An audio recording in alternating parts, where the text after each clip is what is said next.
हाँ जी, तो आज हम बात करेंगे एक बहुत ही अलार्मिंग न्यूज़ के बारे में, जो कि है निपाह वायरस को लेकर।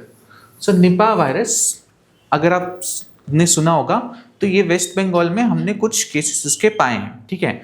2 केसेस पहले से थे और उसके बाद हमने 3 और केसेस जो हैं वो पॉजिटिव पाए गए हैं निपाह वायरस के।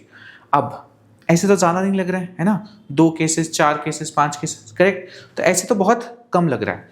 पर बात क्या है कि ये जो वायरस है, ये बहुत ज़्यादा फेटल है। इसका रेट ऑलमोस्ट 70 टू 40 टू 75% है फेटिलिटी का। मतलब जिसको भी एक बार हो गया तो उसमें से अगर आप लोअर एंड पे भी लेंगे तो भी आधे लोग बचेंगे ही नहीं। तो इतना ज़्यादा इसका फेटिलिटी रेट है। इस वजह से इसको लेके बहुत ज़्यादा सारी सरकारें, सारे देश जो हैं वो बहुत ज़्यादा सजग हो जाते हैं कि निपाह वायरस अगर कहीं भी फैल रहा है तो बहुत ज़्यादा सब सजग हो जाते हैं। अब यही चीज़ हो रही है, क्या हो रहा है कि ये हमारा इंडियन स्टेट है वेस्ट बंगाल, वहाँ पे एक नाडिया डिस्ट्रिक्ट है। तो ये जो नाडिया डिस्ट्रिक्ट है, यहाँ पे ये सब ऑब्जर्व किया गया है। तो ये कुछ हॉस्पिटल वर्कर्स, डॉक्टर, एक नर्स, ऐसे ऐसे कर करके अब कुल मिलाकर 5 लोग हो चुके हैं। अब क्या है कि कुछ कंट्रीज हैं, उन लोगों ने इसके ऊपर स्टेप्स लेने चालू कर दिए हैं। जैसे कि एक कंट्री है थाईलैंड। थाईलैंड ने क्या किया है, थाईलैंड और नेपाल ने भी सिमिलरली जो अपने एयरपोर्ट्स हैं वहां पे स्ट्रिक्ट स्क्रीनिंग चालू कर दी है। जैसे कोविड के वक्त होती थी ना, हर इंसान की प्रॉपर स्क्रीनिंग हो रही है कि ये कोविड इफेक्टेड कंट्रीज से आ रहा है, करेक्ट। सिमिलरली अब ये वेस्ट बंगाल के स्पेशली, मतलब जो कोलकाता से डायरेक्ट फ्लाइट पहुंच रही है इन मोस्ट केसेस, उसमें क्या कर रहे हैं, ये बहुत ज़्यादा स्ट्रिक्ट चेकिंग कर रहे हैं, ठीक है, स्ट्रिक्ट स्क्रीनिंग कर रहे हैं, क्योंकि सबको पता है कि ये वायरस बहुत ज़्यादा फेटल है और अगर इसका आउटब्रेक हो गया तो बहुत ज़्यादा दिक्कत हो सकती है। फिर एक कंट्री है ताइवान। तो ताइवान ने भी, ये स्क्रीनिंग तो चली रही है, जो इंडियन लोग वेस्ट बंगाल से आ रहे हैं, उसके अलावा इन्होंने क्या किया है, इन्होंने इसको नोटिफाई कर दिया है एज द मोस्ट और the top level notifiable disease. इसे डिक्लेयर किया है टॉप लेवल नोटिफाइबल डिसीज। तो ये स्टेप्स लिए जा रहे हैं इन कंट्रीज में। अब इंडिया में क्या हो रहा है, तो इंडिया में भी बहुत सारे स्टेप्स लिए गए हैं। जैसे इंडिया में तुरंत क्या किया, क्योंकि ये वायरस इतना ज़्यादा डेडली है, तो हमने सबसे पहले तो क्या किया है कि उसी अस्पताल और वहाँ के आसपास जो भी लोग कांटेक्ट में आएंगे, ऐसे 100 लोगों को हमने क्वारंटाइन कर दिया है। क्वारंटाइन कोविड के वक्त से तो अब आप समझने लग गए होंगे क्वारंटाइन क्या होता है, ठीक है। इसके अलावा एक मोबाइल लैब है, ओके, एक मोबाइल लैब मतलब जो कि ट्रैवल कर सकती है यहाँ से वहाँ। वो जो है ना, वो पुणे में प्लेस थी, जो यही निपाह वायरस से डील करती थी, ठीक है। उससे भी शिफ्ट करके हमने अभी अभी कोलकाता भेज दिया है, ठीक है। तो ये सारे डेवलपमेंट्स हैं। बहुत ज़्यादा वॉर फ्रंट पे गवर्नमेंट भी इसमें आ चुकी है और बाकी कंट्रीज भी आ चुकी हैं। अभी जो मैं आपको इस वायरस के बारे में और डिटेल में पढ़ाऊंगा, जो हमारे एग्जाम में ज़्यादा यूजफुल है, तब आपको समझ आएगा कि ये कितना ज़्यादा घातक हो सकता है और क्यों ये इतने ड्रास्टिक स्टेप्स लिए जा रहे हैं, ठीक है। समझ आई, न्यूज़ समझ आई। अब हम आगे बढ़ते हैं और इस वायरस के बारे में थोड़ा सा डिटेल में पढ़ लेते हैं, ठीक है। अगर आप यूपीएससी की तैयारी नहीं भी कर रहे हैं तो भी एक बार आप समझ लें, है ना, क्योंकि देखें हेल्थ तो आपकी भी है, इंसान तो आप भी हैं, ठीक है। तो ये सब आप एक बार थोड़ा सा समझ लें कि क्या है, कैसे है, क्या आप अवॉइड कर सकते हैं, वो सब। चलें, अब निपाह वायरस में 2 चीज़ें हमने मेनली पढ़नी है। एक तो कि जी ये है क्या, और दूसरा कि इसे मैनेज कैसे करना है। सही बात है, ठीक है। अब देखो, सबसे पहले ये है क्या, तो ये एक हाईली इन्फेक्शियस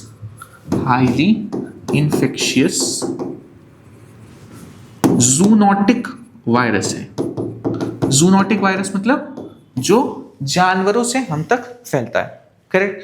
तो ये है जूनोटिक वायरस। अब इसका नेचुरल होस्ट कौन होता है, ये समझो आप।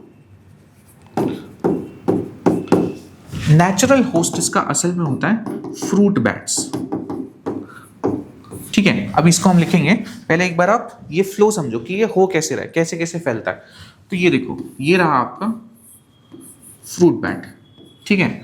अब ये जो फ्रूट बैट है ना, इसमें ये नेचुरल होस्ट होता है। नेचुरल होस्ट से मतलब कि इसमें तो नेचुरली पाया ही जाता है निपा वायरस, ठीक है। जैसे कि वो कुछ मच्छर होते हैं ना, फीमेल एनोफिलीज मॉस्किटो वगैरह आपने सुना होगा, उसमें एक प्लाज्मोडियम रहता है जिससे मलेरिया होता है ना, तो वो उसमें तो नेचुरली पाया जाता है। तो इन बैट्स में भी ये नेचुरल होस्ट है निपा वायरस के।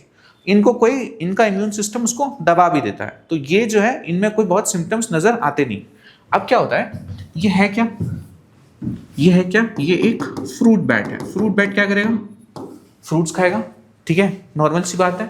सो मेनली ये खाता है डेट्स और मैंगो, ये दो चीजों में ज्यादा दिक्कत आ रही है, और भी फ्रूट्स खाता है। अब क्या होता है कि ये निपा वायरस फैलता कैसे, तो अगर इसका सलाइवा कहीं पे पड़ गया, ठीक है, या इसका यूरिन कहीं पे पड़ गया, मतलब बॉडी फ्लूइड से ये फैल जाता है, ठीक है। अब क्या होगा कि मान लो कि अब इसने कोई फल लिया, अभी पूरा तो खाते नहीं है ना, तो ये आधा अधूरा खा के फेंक देंगे। अब क्या होता है कि फ्रूट बैट ने जैसे कि ये आधा अधूरा सा कुछ भी खाया, तो अब ये है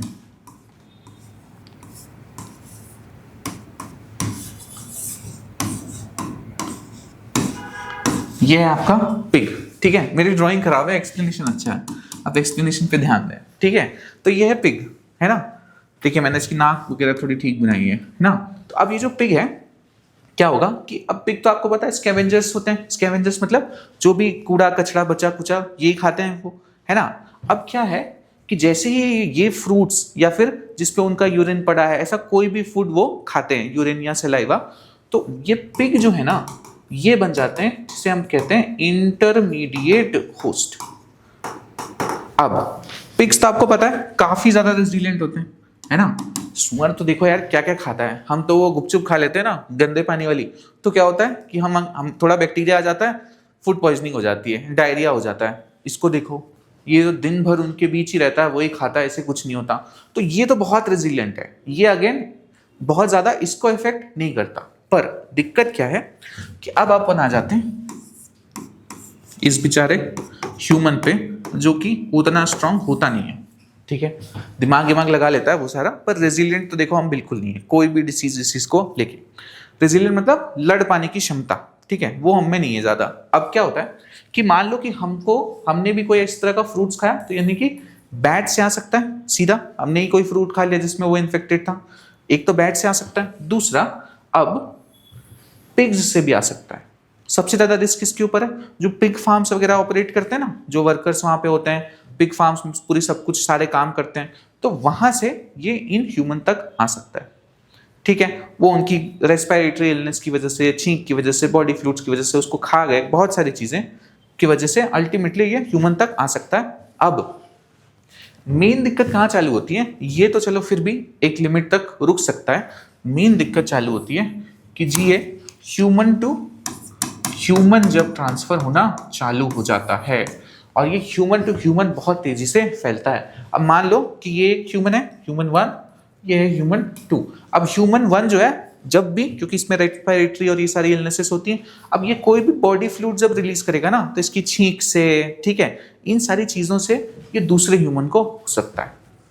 ये इसके साथ बहुत बड़ी समस्या है। तो मतलब अब आप एक चीज समझते हैं, कोविड में थोड़ी समझ में आ गई है कि अगर कोई भी चीज इस तरह से छींक से, बॉडी फ्लूइड से, इस तरह के कांटेक्ट से अगर फैल सकती है, कांटेक्ट से डिसीज फैल सकती है, तो वो बहुत ज्यादा इन्फेक्शियस है और वो एपिडेमिक भी बन सकती है, ठीक है। महामारी जिसे हमने कहा था वो भी ये बन सकती है। तो ये वाला जो ट्रांसमिशन है, ये रोकने का बहुत ज्यादा प्रयास होता है, यहीं पे सबसे ज्यादा मुश्किल है। ये अगर आप फ्लो समझ गए तो अब बस हमको छोटी छोटी सी डिटेल समझनी है और कुछ नहीं है। नेचुरल होस्ट जो है वो होते हैं फ्रूट बैट्स, इंटरमीडिएट होस्ट बन जाता है हमारे pigs, and then human to human, and then human to human transfer भी पॉसिबल है। सो ऑफ कोर्स इन दोनों से तो आएगा ही ह्यूमंस में, इसके अलावा ह्यूमन टू ह्यूमन ट्रांसफर भी इसमें पॉसिबल हो जाता है। लास्ट चीज होता क्या है, तो देखो दो चीजें मेनली होती हैं, वैसे तो बहुत सारी चीजें हैं, बुखार हो जाता है, नौजिया होता है, ये होता है, वो होता है, बहुत सारी चीजें। मेन जो इश्यू करता है, एक तो इसमें रेस्पिरेटरी डिस्ट्रेस यानी कि रेस्पिरेटरी प्रॉब्लम्स चालू हो जाती हैं, और दूसरा इसमें एक्यूट एन्सेफेलाइटिस हो जाता है। एनसेफेलाइटिस समझते हैं?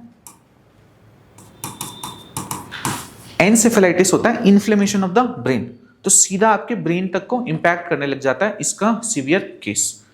ठीक है, अब इस वजह से ही इसका जो मॉर्टेलिटी रेट है वो बहुत हाई है। जैसा मैंने आपको बताया कि वर्ल्ड वाइड इसका मॉर्टेलिटी रेट जो है वो 40 to 75% इसका मॉर्टेलिटी रेट है।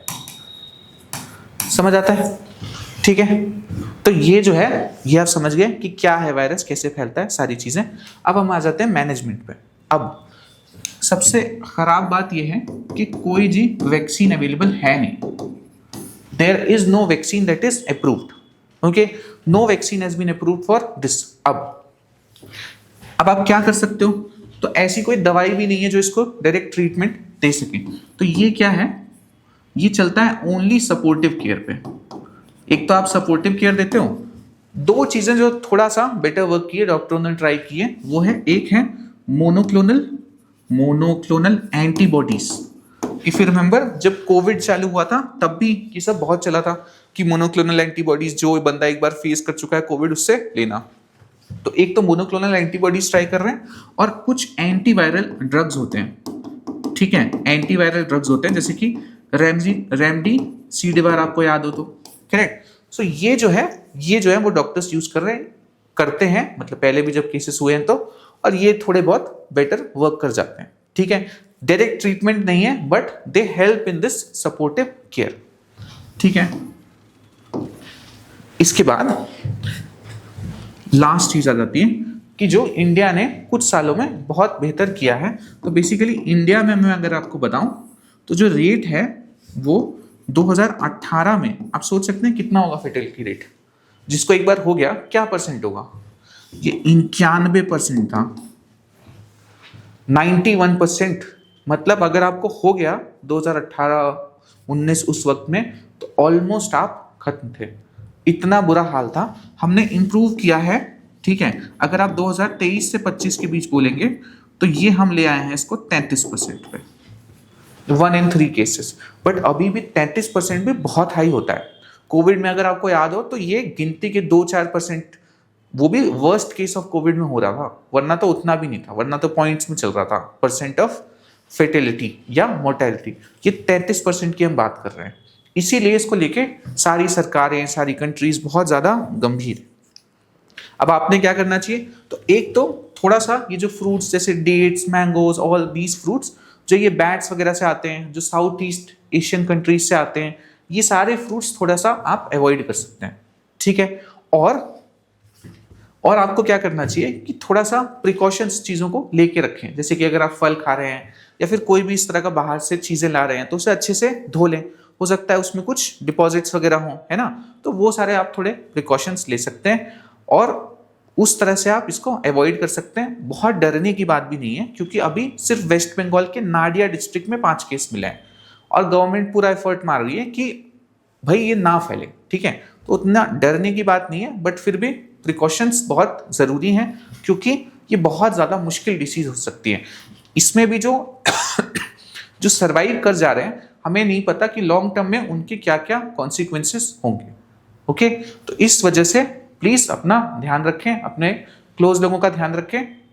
ओके, और होपफुली हम ये निपा वायरस का जो भी एपिडेमिक आने का चांसेस है उसको इंडिया अवॉइड कर जाए, सारी कंट्रीज अवॉइड कर जाएं और हम सब बचे रहें इससे। यही प्रार्थना है भगवान से, आपसे, सबसे।